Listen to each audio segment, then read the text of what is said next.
Hi all, welcome back. Conflict to Heroes. Still on the solo campaign 1, mission 1, behind enemy lines. This is part 11. I was just looking back on part 9 before before I released it there, just in case I was coming across. To be honest, I watched a bit of it last night and rewatched it this morning. I'm glad I rewatched it this morning because last night I thought, maybe I should redo this. And this morning I thought maybe it wasn't quite so bad. It's not great viewing for a lot of you, I suppose, and I put a comment in the header. 34 seconds in, and interrupted a phone call. How many times does that happen? I suppose that's life, innit? Okay, where was I? Yeah, I put a comment in the header saying the first 31 minutes are me just going on over the reply I got from the designer on my question on Facebook. I do say it does turn out a rant. I know I go a few times saying that I'm not dissing the game and whatever. I'm not.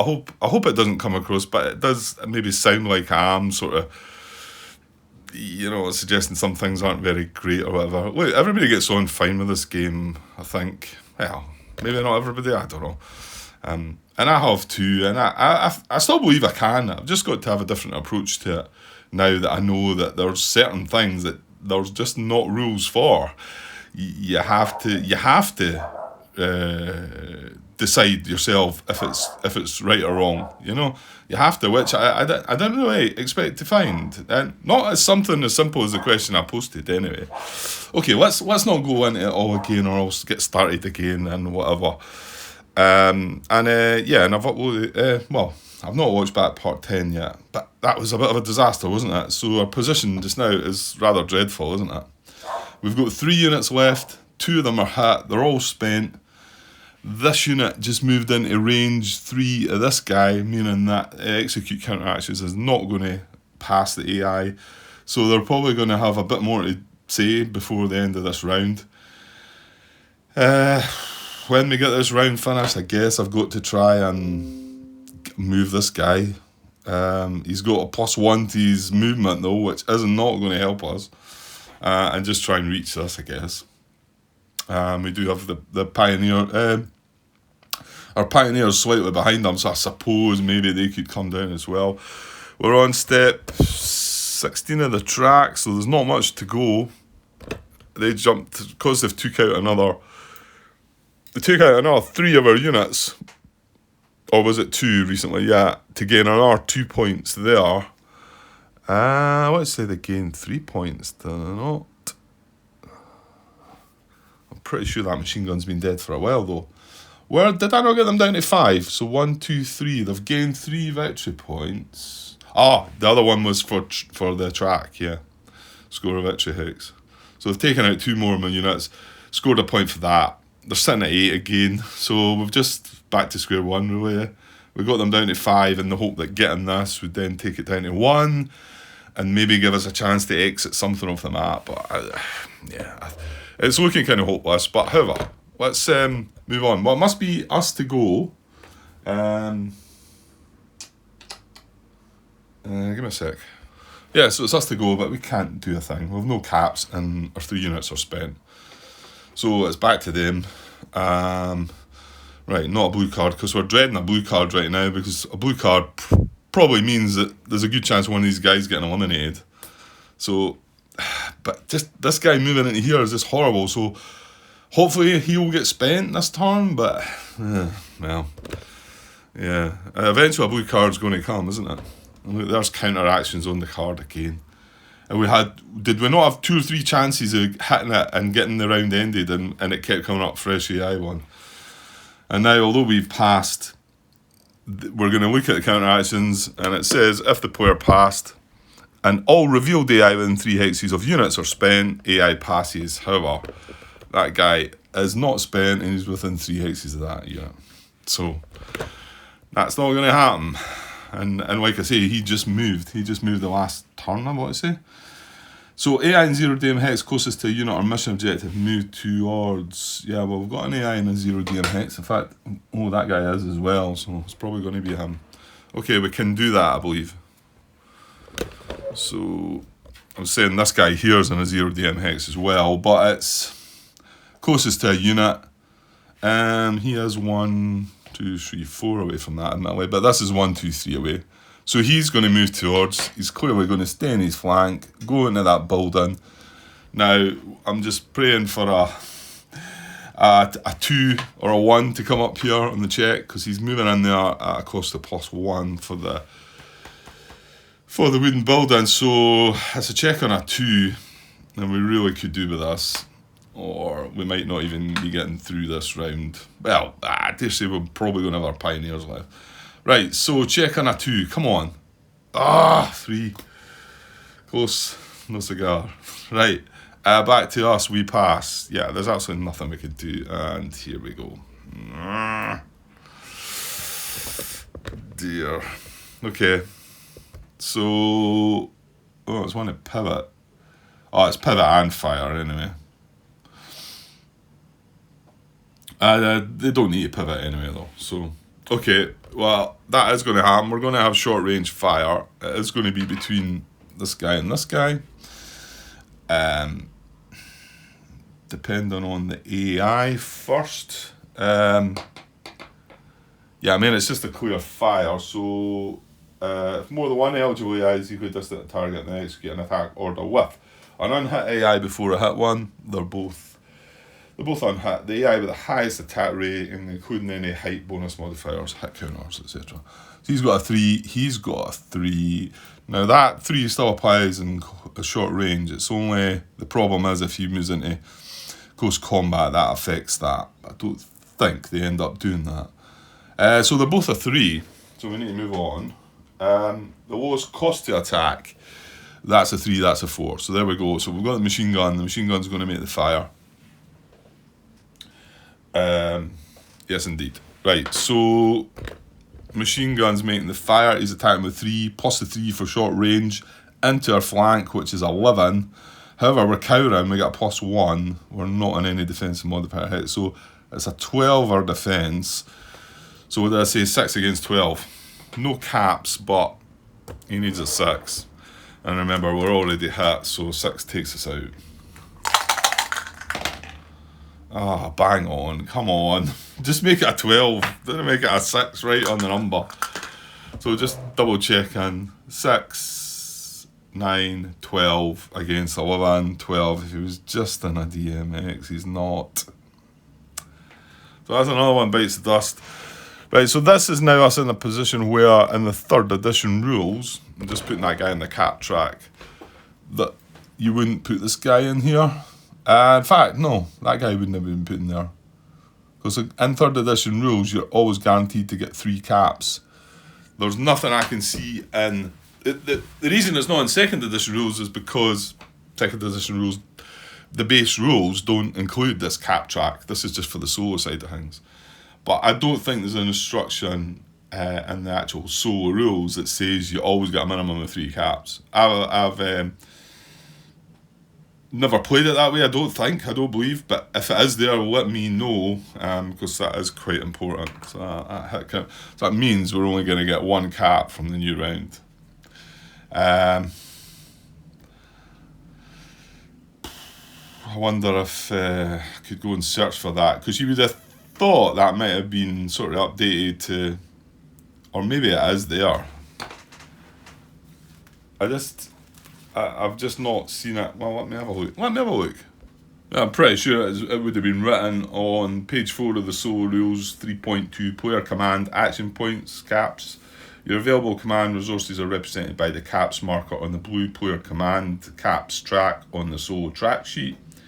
Each solo mission specifies the player's starting number of caps. Player cap usage and tracking in the solo game is the same as in the standard game. Caps left over at the end of the round are not carried over in the next round. How's it?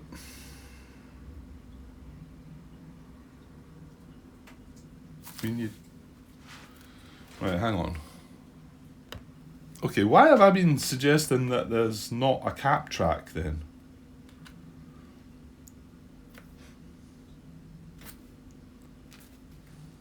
See, I mean, I've never played multiplayer with this. So is there a track the same in the main game? Because that does say solo track sheet, so that obviously came with the solo game. Give me a second. Right, well, there definitely is. So I've been talking some nonsense at this time. There's the... to be honest, I can't find that. I don't know where it is. There's the player track sheet. So it's got victory points, caps, and it's got action points, because the old version you had 7 action points to start with and used them. We also got caps as well, so that's bringing quite a lot of things I've talked about into. I'm clearly not getting many people watching this, or they would have probably pulled me up for that. That's fair enough. That's fine. I'm having fun, and amongst my frustrations, I'm having fun. So cap track adjustments. Destroyed units are removed from the firefight. This is the main rules. Page 8, 7.4.2 cap track adjustments. Destroyed units are removed from the firefight and are placed on its commanding player's cap track. The first destroyed unit is placed in the starting cap number specified in the firefight. The second destroyed unit on the next cap number lower, and so on. At the beginning of each round, the cap's track marker is reset to its beginning value, -1 for each lost unit. And there's nothing to say there that you have to have a minimum of 3. So that's clearly been brought in the 3rd edition. I'm not seeing there where you always get a minimum of 3. But I did say that when I was reading the 3rd edition. Well, we're not playing the 3rd edition, so that's it. I've clearly been not talking about the main game right. The fact they do get caps as well. Like I say, I've never played it, so I figured that. Yeah. Anyway, so that's that done. No, we did not give them a victory point, so we will now. That's them up to 9. That's another 1 of our units away, and now we're only going to get 1 cap. That can go away. No spent check required because it was a blue card. Back to us, we have to pass. Back to them. And the track moves. To something good. To something that's not going to do nothing. Missing action. Replace a German unit in the RE Cup when no enemy counter. Soviet AI receives 1 VP. Well, no, there's not a German unit, and I'm not giving them a 1 VP because it's not happening. So it just goes there. Nothing else happens. We look at the card. Again, yes, we did pass, but again, there's still a fresh unit within 3, so we cannot execute counter actions. Unhit AI closest to a fresh unit just acted. There's not a fresh unit just acted. AI closest to the lowest DV unit fire even from right, interrupted again. Fresh unit just acted is not. AI closest to the lowest DV unit fire even if long range +1 caps, right? Well, that is going to happen. And hopefully that might end the round. So this is the AI closest. This is only position where they can attack. We've only got 2 German units left. This guy's only a fresh unit. This guy's spent. It's a green card. So the AI closest to lowest DV unit fire even if long range +1 caps. So he's getting +1 caps to fire at us. So it's going to be 4 against. He is in our flank, so it's 11. +2 for the heavy woods though. So good chance of getting away with this one.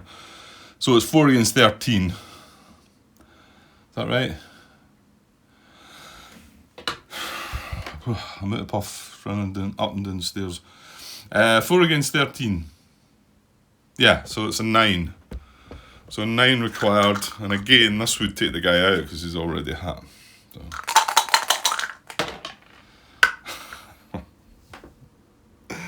Oh my. The dice are cruel. The dice have been really cruel to me, haven't they?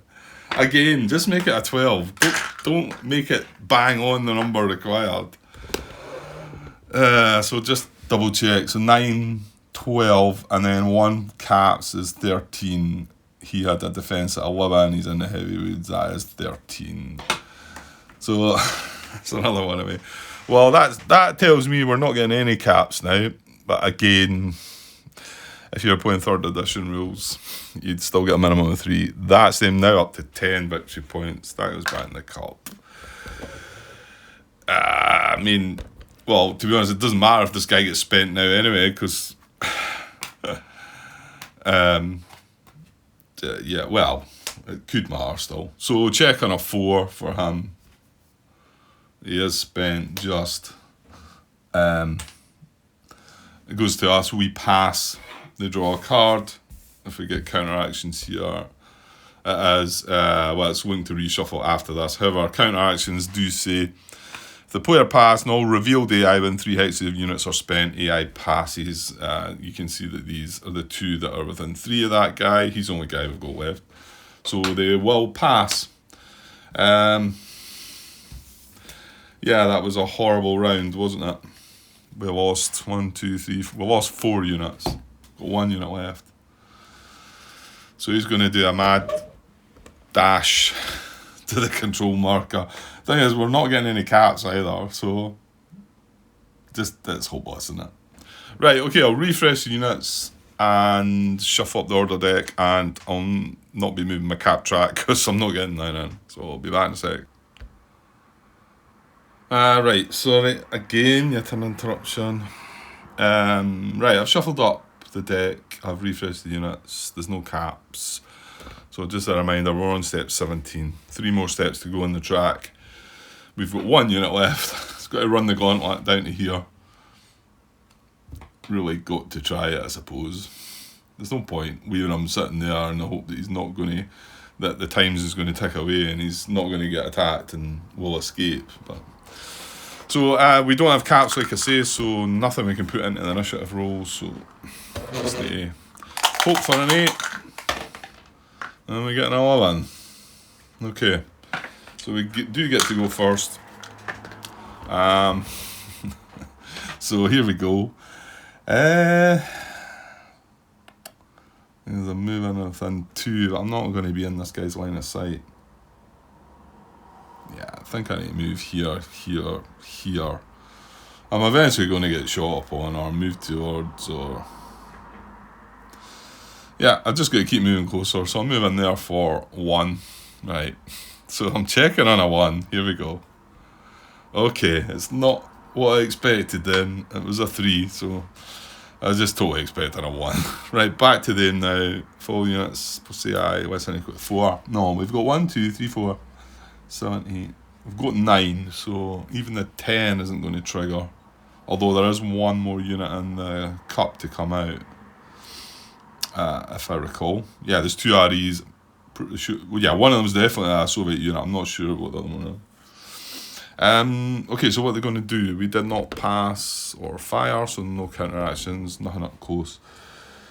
Unhit AI closest to unit just active fire. Well, this guy doesn't have line of sight. He is within 2, but the building's blocking line of sight, so nothing can fire.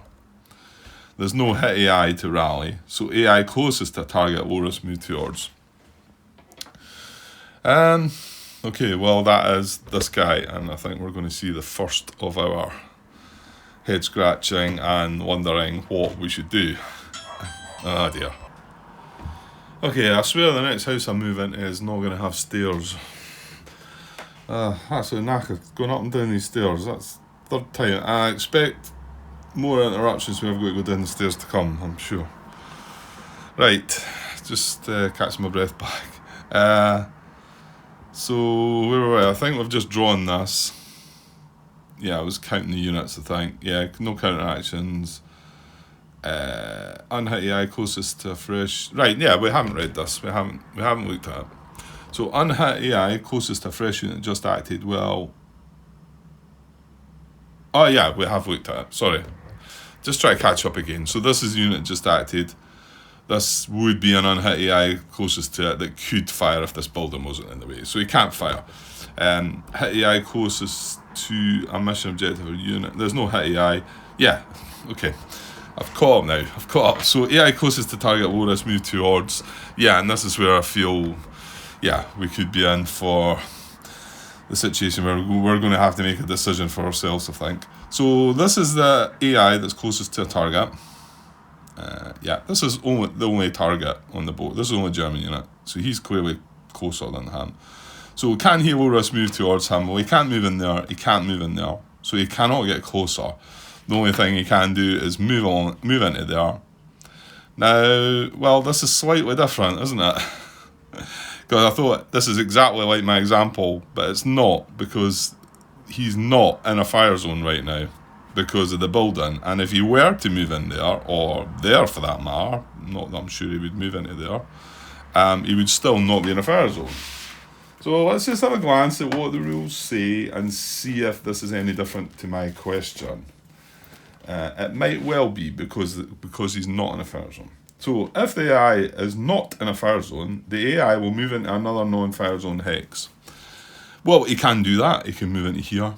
He can move into here. And he's not moving further away from the unit. However, he's not getting closer to the unit.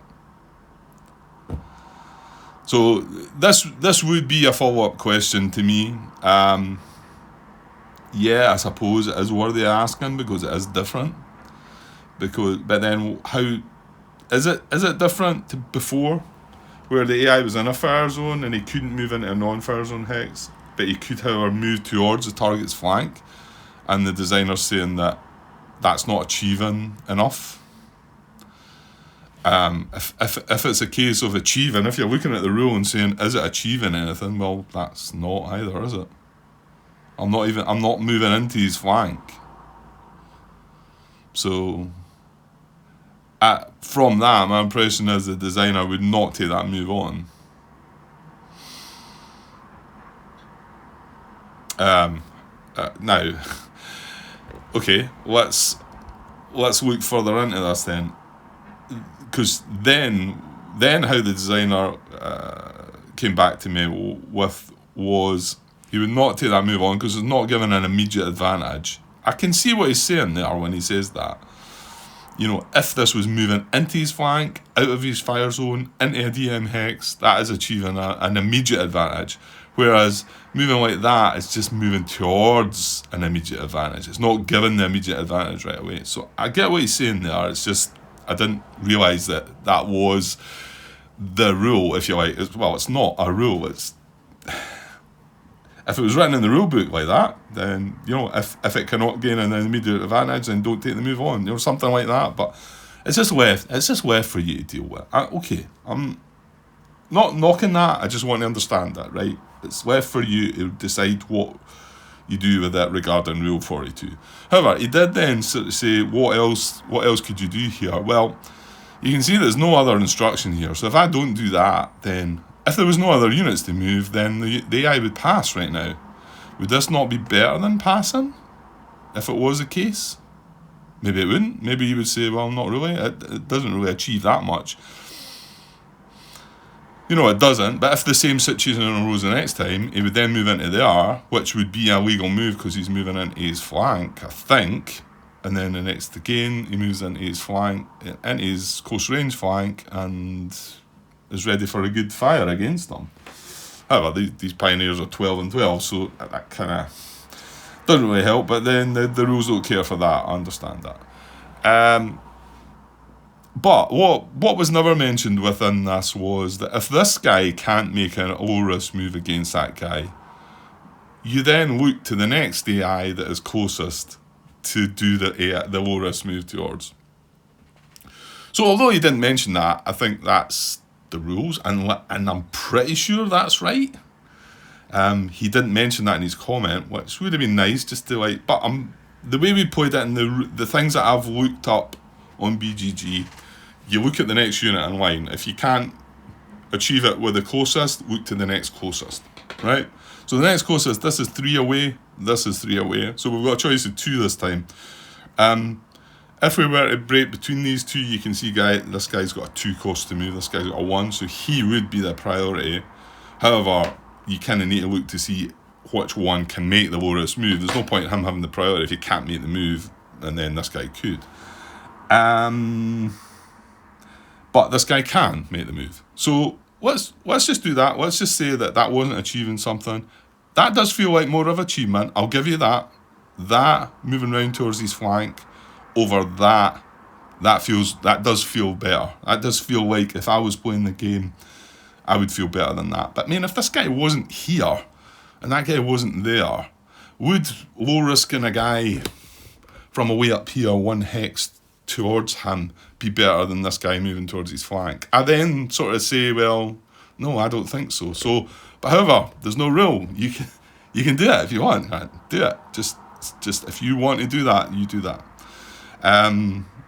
Okay, so I'm going to move into this guy, and he would break the tie between they two, because he's lowest cost to move. Now, well, in actual fact, he can move into either or these hexes.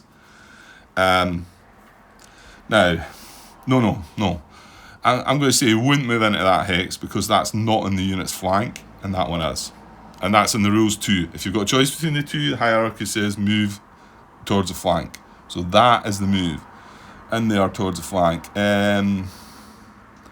Would he keep his face in? Would he turn his face in? It doesn't really matter, I don't think. So he just keeps his face in. So I think that's right. That feels pretty good. I don't feel too... But if this guy hadn't been there and the nearest guy away was miles away, would that have been a better move than that? Then, but it's... Again, like I said, there's no rule. You do what you want, I think. So that's a check on a 1 for him. And we get a 6, so he's fine. Right, so now what do we do? Well, I don't want to move into this hex, so why did I move into there then? I don't think it would have mattered. I think I was here, wasn't I, and I moved into there. So if I'd moved there, I'd still be moving into there next anyway. Yeah, it's like I say, it's running a gauntlet here, isn't it? But I don't want to move into there, that's silly. So I move into there, and we check on a 1 for that, yeah?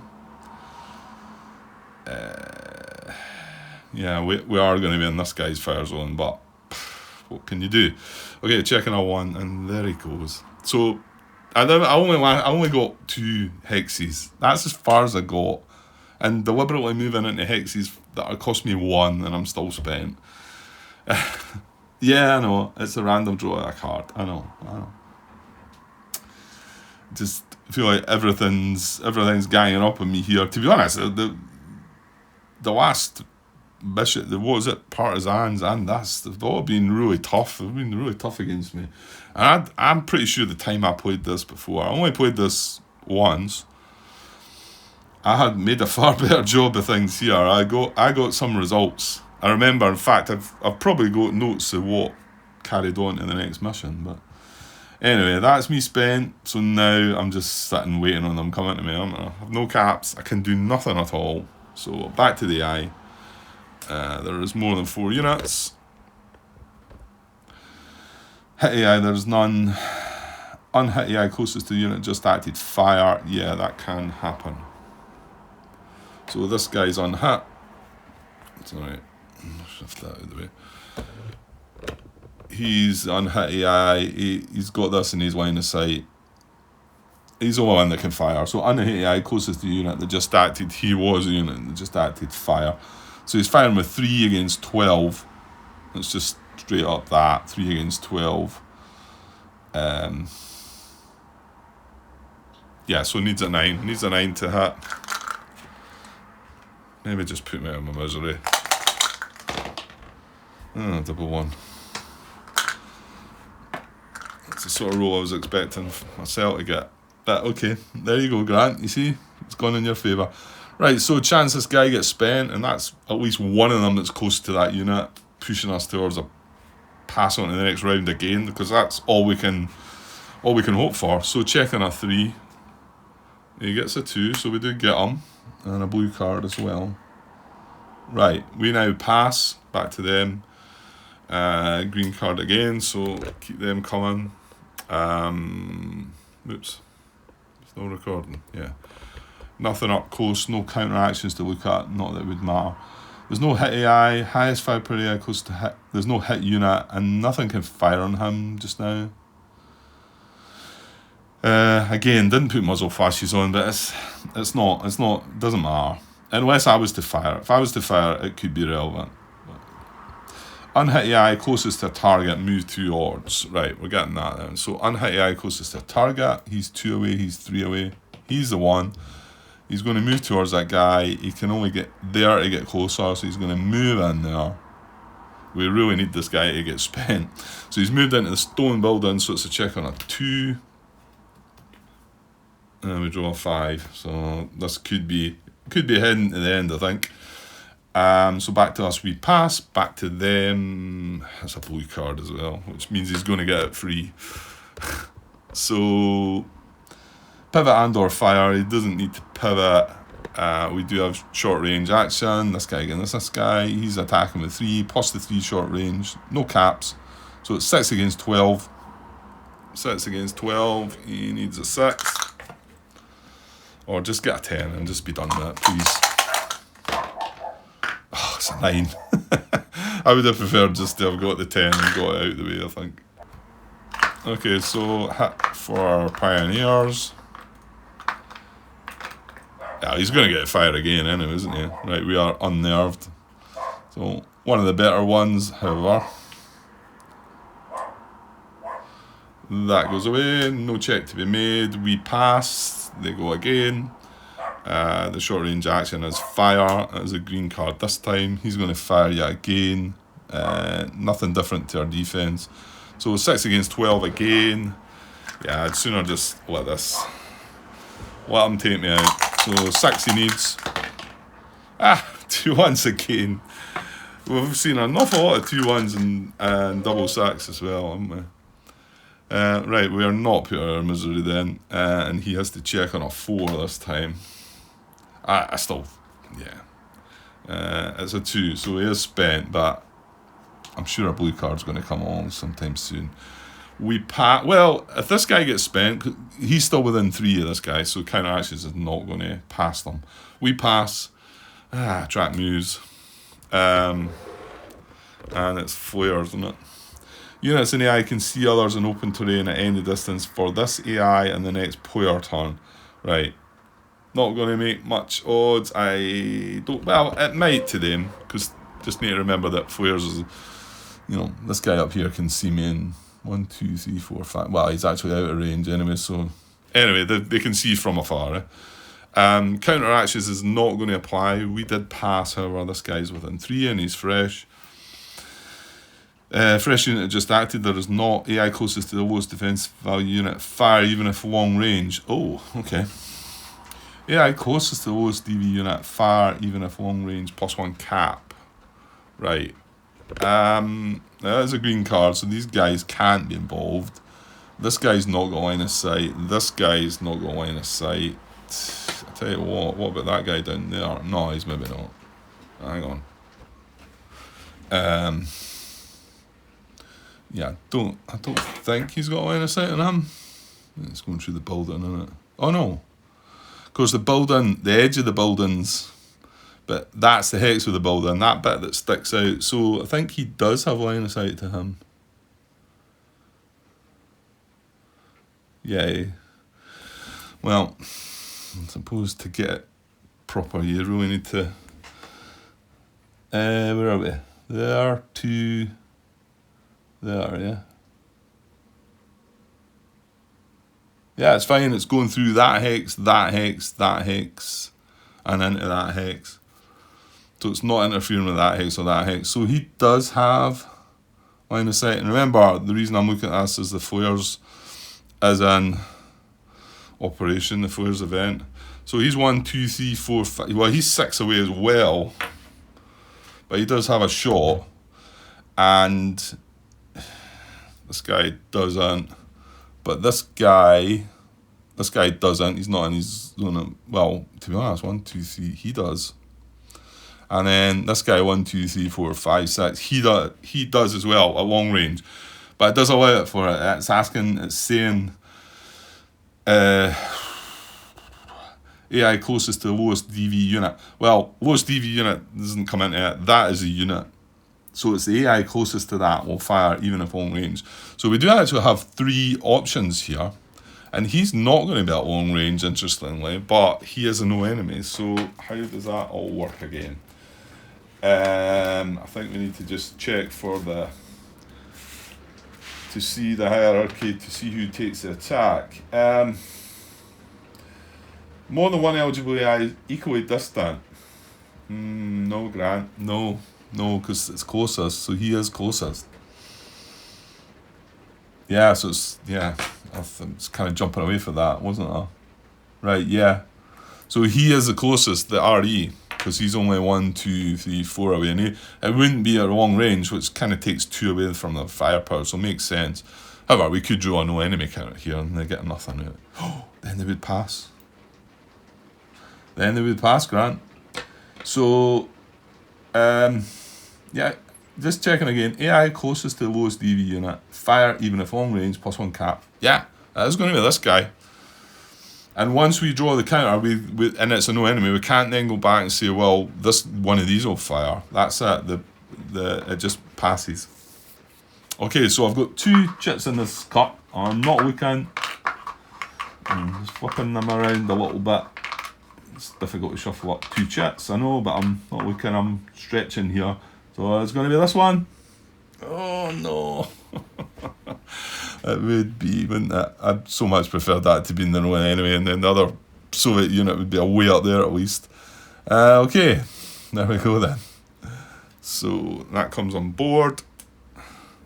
Well, that's assuming there is a no enemy counter. I think there is. The last one is, but.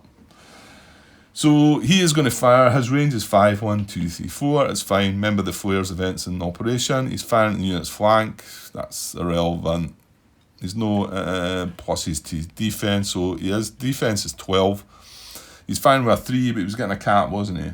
Yeah, +1 cap. So it's 4 against the 12. So it is an 8 required. Just take me out. Take me out. Come on. Hurrah!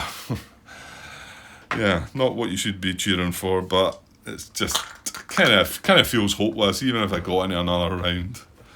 The way I keep drawing the 1s for spent checks for myself is just ridiculous. But anyway, so that comes off. This goes up on the cap track somewhere, but another victory point to them. So that flip. Oh no, it doesn't flip. Is there a counter that takes it up to 11? Right, well, I'll put it up to the 1. There maybe is a counter with +10. So I'll put it up to 1, but that means they're on 11 victory points. And that's it. I think does the mission just end there? I think it does, doesn't it? Yeah, we've got nothing left. So the mission ends there. And that was just a complete mess. I'm only hopeful that we do get something out of this for at least rescuing one of the. Well, I say rescue him. We rescued him, then he got shot. So, but I'd like to think that there's a bit more to that. Okay, so probably going to see some spoilers now into how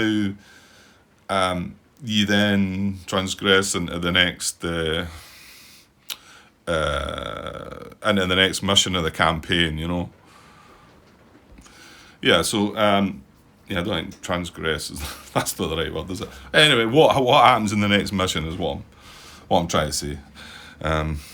Try to find big words to make myself look intelligent and coming up with words that don't mean that. Yeah, it doesn't. Okay, so yeah, there might be some spoilers here, and we will need to check what happens with the mission. So if you don't want to see any of that, I don't think there's a huge big deal. If you've played this before, then you'll not be fussed. Obviously, you'll have seen it. It's not a huge big deal, and I think you could play it and still play it again without. I think so. Whether it would maybe, well, we're going to have to see anyway. Right. So let's move to the mission here. Now, this is the first mission. Record the final score of the mission on the solo campaign 1 score sheet on pages 10 and 11. Also record which German units exited the map. Yeah, right. Or ended the mission west of row 10. Yeah, right. So none of them applied. So our scoring could be quite simple. So let's go and have a look at page 10 and 11. It's in here. Does it give you a clear? You've got mission. Right, hang on. So you've got mission 1. Right, okay. Mission 1 VPs negative for AI Soviet VP. Right, okay. So then you add them all up, and yeah, you can't really avoid seeing what's going to happen there. So you've got 4 missions. You're going to add up all your victory points. So we've got minus 11 victory points. Oh dear. So it says negative. So we would have minus 11 here. I'm not going to write in the book. I will print out these sheets. I might need to do it while we're doing this, but we shall see. And then campaign unit count. Yeah, I think that's meaning because you've got, within mission 1, we've got rifles, machine guns, and pioneers, right? So the 3 boxes there. I want to say these are the boxes that you would count how many are still alive, okay? So this is a 0, this is a 0, and this is a 0. It does say down the bottom there that hit units at the end of a mission begin rallied at the beginning of the next mission. So any units that you had finished with hit would be automatically rallied for the next mission. So we're getting a 0, 0, 0 in there, right? This only involves mission 2 to mission 3, and this is mission 3 to mission 4. So bit of spoilers there. You can kind of get the idea of what's going to happen. I won't look at the cards and say anything more than that. This is also a mission 2 thing. And then we've got some campaign notes. Now, let me see what I wrote down in my previous one. Okay, so yeah, so I've already said there could be some spoilers. They're not huge. It would give you an idea before going into this mission about like what you maybe need to worry about, because you might not think this all happens. Here was my previous attempt. It does look like that I'd done mission 1 and mission 2 actually. I didn't think I'd completed mission 2. And there is some notes on the other. I'll just get a quick glance. See the action cards there? They're the ones cards remaining. And I think you get to, I want to say you get to carry them over.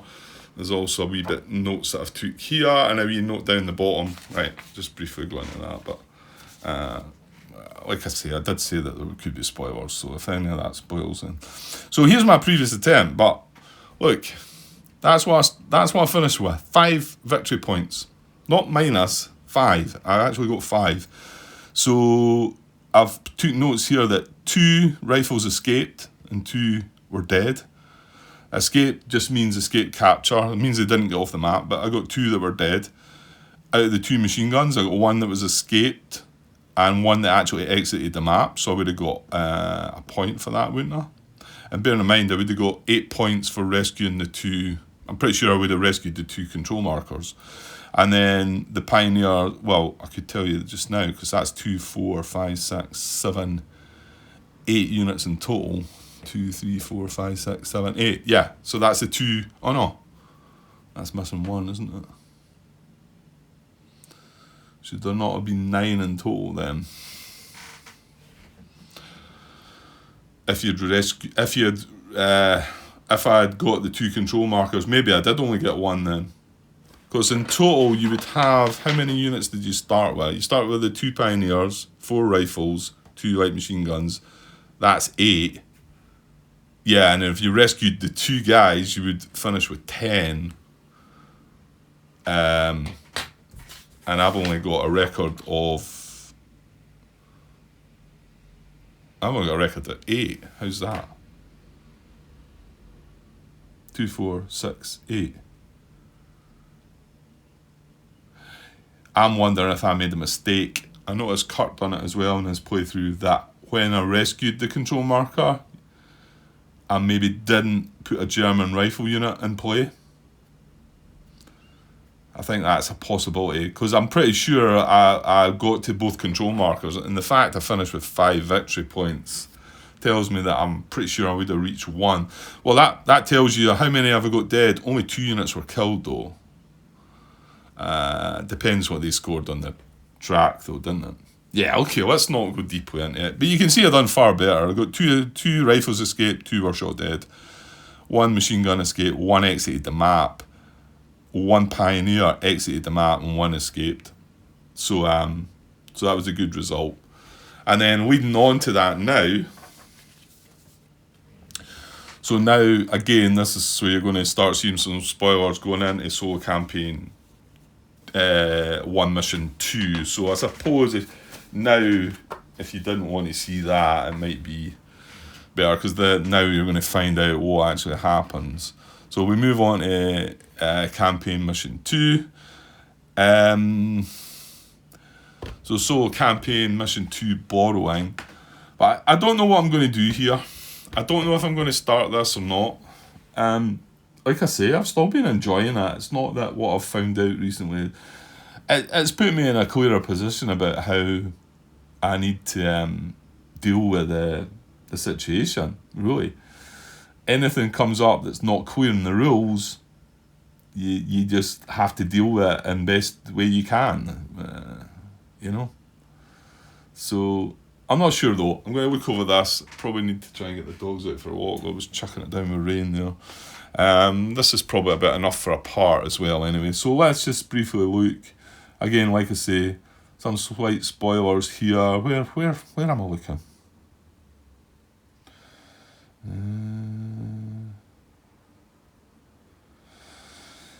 It definitely tells me here somewhere. There we go. It's the German forces, which you might have kind of expected the way it was talking about units escaping and exiting the map. So if you look at the German player forces, North survivors, that's from the previous mission. So it says set up, place on or north of row L and on or east of row 13. Either use all the units to the right, so you either use all of these, or the units from mission 1 that exited the map or ended the mission west of row 10 along with 2 additional rifles. So going with we know what we're doing in our situation here. We're using these guys. However, just looking back at my situation there, what was it all that escaped? Units from mission 1 that exited the map or basically escaped. They were west of row 10, but along with 2 additional, you're going to get 2 additional rifles to that.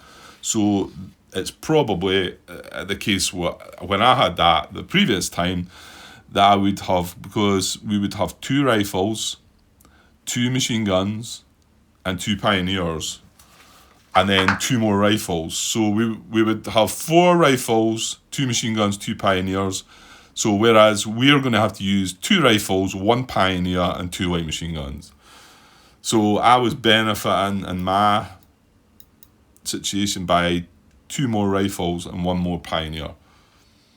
So I got 3 extra units to my previous attempt at that, because I've done better in the first mission. But that's why we can carry on with mission 2, and it's still achievable. I mean, it must be achievable to do it. Obviously, it'd be nicer to have the 3 extra units. That would be even better and make this easier. It just means now that it's going to be a bit harder.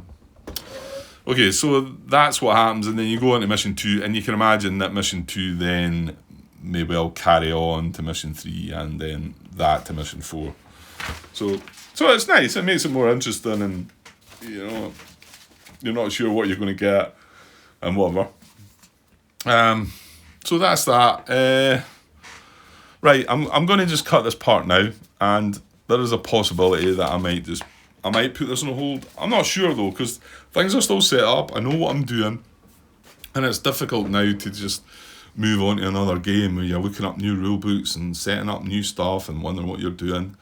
The couple of ideas in my head again. I thought after giving this a try, I kept talking about the Normandy beginning and the end and using the Alone in the Storm system. That was my intention at first, and I just felt because it was a new system I was going to be struggling again. I was worried about it playing right, but now finding out how the solo system really works, or I'm finding just a bit more information about it, then I'm maybe curious to try another system that might take care of it better, that might suit me better. And again, that's not to say that I wouldn't break this game out and play it again. Now that I know how to deal with it. To me it was before, if you don't think this is a good move, change your mind and do something else. I didn't like that. But now what I've found is there's not a rule for this move that you're about to make, right? There's nothing strictly written in the rules that you can or can't do it, but you then decide then. So it's kind of forcing you to use rule 42 at times, I think, maybe, rather than me sort of saying, no, I don't want to use rule 42. It's kind of forcing you. forcing your hand. I think so. Certainly the way that the designer came back, he wouldn't make that move. It's not, no, you cannot make that move. It was he wouldn't do it. It was his choice. It was his, what he wanted to do, Certainly that's the way it came across to me, whether, sorry, I turned away there. That's how it came across to me. Whether he intended it to come across differently or not, I don't think so, though. It seemed to be quite clear that that's what he was saying. Okay, right. I'll wrap this up just now, and that was a bit of a disaster. But you can see, you can just carry on with this one. You must still be able to achieve victory with the 5 units. Who knows? Maybe something else comes along to help you. I'm not so sure, but you can see there's a lot of Soviet units. So some tanks and guns and whatever. Yeah, so it would be interesting to move on and do that. And I have done that. I didn't think I'd played fully through that, but I must have done, because I've got the scores in my cell at the end anyway. So okay, well, we'll see. Just depends how I feel. But I'm off over this weekend, so I've probably got a couple of chances still to get something done. Yes, I keep talking about Fields of Fire again, and I want to, because I kind of know how that game works, and I've been reading the rules again and watching a wee playthrough as well, and it just reminded me that I think I could probably start playing it and not have too many difficulties. The only pain for me would be I'd be looking up rules on my tablet, but which is not the same as opening the rule book. Yeah, you could say I could print it out. However, that's, I don't know. I think it's 60. In fact, no. Is it not more pages now? Since it's even more than the original rule book. I think. I want to say it might be 80 pages. I could be wrong, but it's a lot of pages anyway. I don't want to go printing all that out when I know I'm going to get it at some point. Okay, well, I'll make my mind up off camera and I'll be back doing something soon, hopefully. Okay, cheers.